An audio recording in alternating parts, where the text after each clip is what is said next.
கிறிஸ்துவுக்குள் மிகவும் பிரியமான சகோதர சகோதரிகளே, இயேசு கிறிஸ்துவின் நாமத்தினாலே உங்கள் யாவருக்கும் எனது அன்பின் நல்வாழ்த்துதலையும் வணக்கத்தையும் தெரிவித்துக் கொள்கிறேன். இன்றைய பகலின் குளிர்ச்சியான நாளின் தியான வசனம் யோவான் எழுதின சுவிசேஷம் 15ஆம் அதிகாரம் 5ஆம் வசனம். நானே திராட்சை செடி, நீங்கள் கொடிகள். ஒருவன் என்னிலும் நான் அவனிலும் நிலைத்திருந்தால் அவன் மிகுந்த கனிகளை கொடுப்பான். இயேசு தன்னுடைய சீஷர்களிடம் பேசி கொண்டிருக்கிறார். நீங்கள் சுத்தம் செய்யப்படுகிற கொடியாயிருந்தால் மிகுந்த கனிகளை கொடுப்பீர்கள். ஆகவே இயேசுவுக்காய் கனிகளை கொடுக்க வேண்டும். கனி கொடுக்கும் வாழ்வு வாழ வேண்டும். அப்பொழுதுதான் உங்கள் வாழ்வை இன்னும் சுத்தம் செய்ய முடியும். இயேசு சீஷர்களிடம் என்னில் நிலைத்திருங்கள், அப்பொழுது நானும் உங்களில் நிலைத்திருப்பேன் என்கிறார். கொடியாகிய நீங்கள் திராட்சை செடியாகிய என்னில் நிலைத்திருங்கள். செடியில் நிலைத்திருக்கிற கொடிதான் மிகுந்த கனிகளை கொடுக்கும் கொடியாகும். ஆகவே நாம் அவரில் எப்பொழுதும் நிலைத்திருக்கிற கொடியாக காணப்படுவோம். அப்போதுதான் தானாய் கனி கொடுக்கும் வாழ்வு வாழ்வோம் என்கிறார்.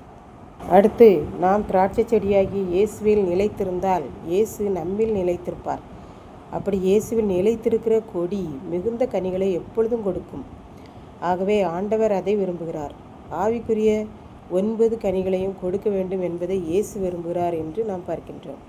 அப்படி நாம் செடியாகி இயேசுவோடு நிலைத்திருக்காமல் நம்மால் ஒன்றும் இந்த உலகத்தில் வாழ்வில் செய்துவிட முடியாது என்று இயேசு சீஷர்களிடம் கூறினார். இயேசு மறுபடியும், ஒருவன் என்னில் நிலைத்திருக்கவில்லை என்றால் அவள் வெளியே எரியுண்ட கொடியைப் போல் இருப்பான். கனிகொடாத ஆண்டவருக்கு பிரியமில்லாத வாழ்வு வாழ்ந்தால் அவன் வெளியே எரியுண்டு போகிற வருகிற மக்களால் மிதிக்கப்பட்டு உலர்ந்து கடைசியில் அந்த காய்ந்து போன கொடியை எல்லாம் சுருட்டி தீயிலிட்டு கொளுத்தி விடுவார்கள். அவைகள் எல்லாம் யாருக்கும் பயன்படாத சாம்பலாய் போய்விடும். ஆகவே நாம் வெளியே எரியுண்ட கொடியாயிராமல் ஆண்டவரோடு நிலைத்திருந்து இந்த உலகத்தில் அநேகரை ஆதாயப்படுத்தும்படியாக மிகுந்த கனிகளை கொடுக்கும்படியாக நம்மை அர்ப்பணிப்போம். அப்பொழுது நிலைத்திருக்கிற கொடியாக காணப்படுவோம் என்று இயேசு கூறுகிறார். இப்படித்தான் மேய்ப்பன் ஒருவன் இருந்தான். அவனுக்கு 150 ஆடுகள் இருந்தது. தினமும் காலையிலே ஆடுகளை ஓட்டிக்கொண்டு காடுகளுக்கு சென்று விடுவான். ஆடுகள் ஓடி ஓடி பச்சை புற்களை எல்லாம் மேயும். அப்படியே மாலையில் ஆடுகளை அடைக்கும் இடத்துக்கு வந்து விடுவான். ஆடுகள் எல்லாம் மேய்ப்பனையே பார்த்து பார்த்து மேயும். இவ்வாறு ஒரு நாள் மாலை வேளையில் ஆடுகளை எல்லாம் ஓட்டிக்கொண்டு வந்து மேய்ப்பனுடைய ஊருக்கு ஒதுக்குப்புறமான காட்டில் நல்ல வேலி வைத்து சுற்றிலும் அடைத்து ஆடுகள் வெளியே வந்து விடாதபடி பாதுகாப்பாக அடைத்து செல்வான். ஆடுகளும் உள்ளேயே இருந்து கொண்டு தூங்கிவிடும். காலை வேளையிலே மறுபடியும் காட்டுக்கு மேய்ப்பனோடையே சென்றுவிடும்.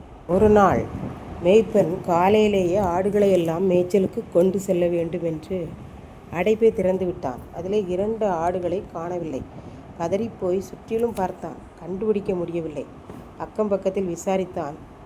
ஒருவர் சொன்னார், விடியற்காலம் 2 ஆடுகள் உள்ளே இருக்க முடியாமல் வெளியே குதித்தது. இதை கேட்டுக்கொண்டிருக்கும் இலக்கணவர்களே, பிரயாசப்பட்ட 2 ஆடுகளும் மெய்ப்பன் சொன்ன இடத்தில் மெய்ப்பருக்கு மிகவும் வைப்பனோடு நிலைத்திருக்கவில்லை. மந்தைகளுக்குள்ளே சண்டையிட்டு கொண்டு வெறியில் வெளியே குதித்து விட்டது. அதை போல நாம் சண்டையிடுகிற ஆடுகளாய் காணப்பட்டு செடியாகிய இயேசுவோடு நிலைத்திருக்காமல் போய்விடக்கூடாது. அந்த ஆட்டை வேற்று மனிதர்களோ மிருகங்களோ பிடித்து கொண்டு பீருண்டு போயிருக்கும். நாமும் இயேசுவாகிய திராட்சை செடியில் நிலைத்திருக்காவிட்டால், அப்படிப்பட்ட நிலைத்திருக்காத கொடியாய் இருந்தால் சாத்தான் நம்மை உடனே பீறி போடுவான். அக்கினி ஆகிய நரகத்துக்கு இரையாக்கப்பட்டு விடுவோம். இயேசுவோடு சேர்ந்திருக்கிற கொடியாய் நிலைத்திருந்து அதிக கனிகளை கொடுக்கும் கொடியாய் காணப்படுவோம்.